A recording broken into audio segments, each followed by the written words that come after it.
Informasi pertama pemirsa, kasus perkaranya di SP3 atau dihentikan Polrestabes Palembang. Korban penganiayaan minta keadilan Pengadilan Negeri pra-peradilkan Polrestabes Palembang. Merasa hak keadilan hukumnya dihilangkan, Kepolisian Resort Kota Besar Palembang Riza Falafi bersama tim kuasa bantuan hukumnya yang mengaku jadi korban penganiayaan bersama istrinya terjadi pada 2016 lalu datangi Pengadilan Negeri Kelas 1A Palembang. Dengan membawa bukti berkas perkara bersama tim bantuan hukumnya minta keadilan ajukan pra-peradilkan termohon Kapolrestabes Palembang Kamis siang.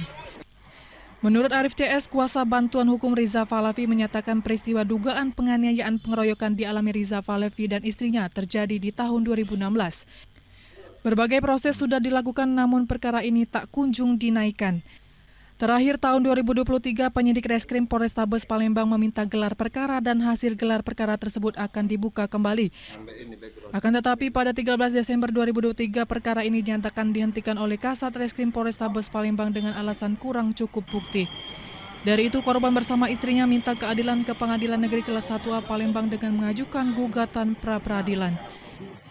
Jadi sebagai termohon pra-peradilan itu adalah Reskrim Polrestabes Palembang. Termohonnya. Pemohon kita adalah mewakili seorang warga negara Indonesia yang bernama Rizal Falafi yang hak hukumnya itu hak untuk memberi peradilannya itu telah dihilangkan karena ada sebuah SP3 yang disampaikan oleh Reskrim Polrestabes Palembang. Dari Palembang, Guntur, iNews melaporkan.